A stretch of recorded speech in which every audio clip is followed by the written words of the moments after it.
যে আমরা ন্যায়ের পক্ষে কথা বলবো, ইনসাফের পক্ষে কথা বলবো, তখন অনেকে হাত ধরে বলেছিল, হামজালা ভাই জাতীয় সংসদে যখন যাবেন একটু বললেন হাতি হত্যার বিচারটা যেন হয়।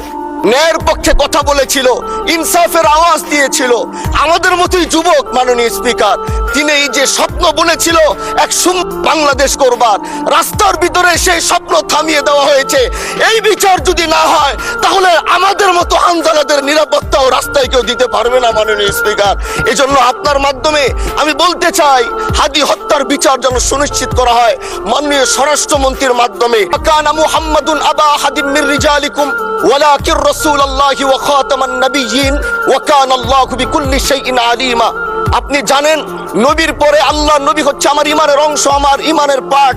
তিনাকে ভালোবাসা, তিনার উপর ইমান, এটা আমার ইমানের অংশ। তিনি আমার শেষ নবী, যেটা কোরআন ঘোষণা দিয়েছে। নবীও বলেছে আনা খাতামুন নাবিয়্যিন লা নাবিয়্যা বাদি, আমি শেষ নবী, আমার পরে কোনো নবী আসবে না। কিন্তু মাননীয় স্পিকার, দুঃখের সাথে বলতে হয় বাংলাদেশের এরকম একটি পার্ট রয়েছে, যেই পার্টের এক অংশ মানুষ তারা নবীকে অস্বীকার করে, তারা মুসলমান দাবি করে। এবং এই বিষয়ে অনেকেরই ধারণা আছে, তারা জানে এই আন্দোলন করতে গিয়ে অনেক মুসলমানকে রাস্তায় শহীদ হতে হয়েছে, আন্দোলন করতে হয়েছে। স্বাধীনতার পর থেকে আজও সে আন্দোলন চলছে, কিন্তু আজও পর্যন্ত সেটা পাইনি। আমি মাননীয় প্রধানমন্ত্রীকে বলবো, আপনি বাংলাদেশে একটি ইতিহাস রচনা করে যাবেন। আপনার মাধ্যমে যদি এটা স্বীকৃতি পায়, যারা নবীকে অস্বীকার করে তারা কোনোদিন মুসলমান থাকতে পারে না, এটা আইনের মাধ্যমে, এটা বাংলাদেশের পার্লামেন্ট থেকে ঘোষণা হবে, সেটা আমরা চাই। মাননীয় স্পিকার, আরেকটি কথা, আপনি জানেন আমরা আমাদের নবীকে সবচেয়ে বেশি ভালোবাসি, যিনি আখিরি নবী, যাকে বলা হয়েছে ওয়ামা আরসালনাকা ইল্লা রাহমাতাল লিল আলামিন।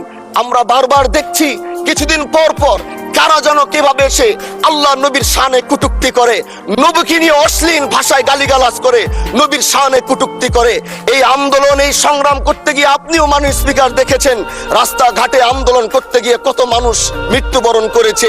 যদি একবার বাংলাদেশের আইনে, কারণ মুসলমান যদি আমাদের বাংলাদেশের পার্সেন্টেজ অনুযায়ী আমাদের অবশ্যই মুসলমানদের সংখ্যা এই দেশে অনেক বেশি। আমরা তো অন্য কিছু চাচ্ছি না। এই দেশের মানুষ নামাজ না পড়লেও যদি কেউ নবীকে কটূক্তি করে তার কলিজা ছিঁড়ে যায়, সে রাজপথে নেমে যায়।